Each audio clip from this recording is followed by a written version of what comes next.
नमस्कार. नेत्रास किचन मराठीमध्ये तुम्हा सर्वांचं खूप खूप मनापासून स्वागत आहे. आज आपण बनवणार आहोत साधं सोपं असं सगळ्यांच्या आवडीचं फोडणीचं वरण. साहित्य पाहूया.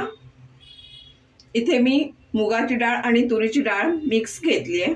तुम्हाला जर नुसती तुरीची डाळ हवी असेल तर तशी घेऊ शकता किंवा नुसत्या मुगाची डाळ हवी असेल तर तशीही घेऊ शकता. मी अर्धी तुरीची डाळ आणि अर्धी मुगाची डाळ अशी एक वाटीभर भिजवून ठेवली होती अर्धा तास. इथे 1 टेबलस्पून तूप घेतलंय फोडणीसाठी, 2-3 कढीपत्त्याची पानं, एक छोटा टोमॅटो, एक मिरची अशी उभी चिरून घेतली आहे.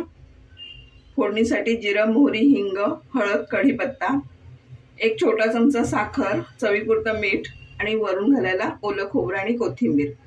पहिल्या आधी आपण कुकर लावून घेऊया. कुकरमध्ये डाळ शिजवून घेऊया. इथे मी कुकरच्या डब्यामध्ये डाळ काढून घेतली आहे. त्याच्यामध्ये आपण कढीपत्ता, मिरची आणि टोमॅटो घालणार आहोत आणि थोडीशी हळद इथे कुकरच्या डब्यात घालायची आणि थोडीशी फोडणीवर घालायची. खूप जास्त पाणी ठेवायचं नाही, डाळ भिजेल एवढंच पाणी ठेवायचं आहे, तरच ती डाळ छान मऊसूत अशी शिजेल. जास्त पाणी झालं तर डाळ शिजणार नाही. मी आता लगेच ही कुकरला 3 ते 4 शिट्ट्या काढून घेते. इथे आपली डाळ शिजून तयार आहे.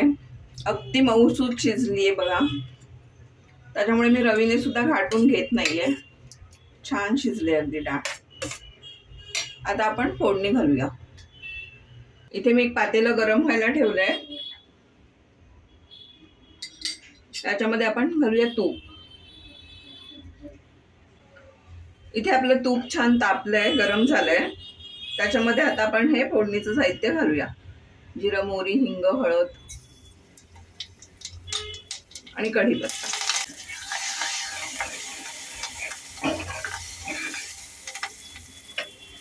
आता ही शिजवलेली डाळ.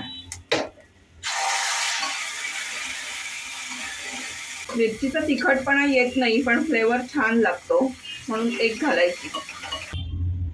फोडणी घालून झाली आहे. डबा धुवून मी मला जेवढं होतं ते कन्सिस्टन्सी ठेवली आहे वरणाची. आता याच्यामध्ये आपण घालूया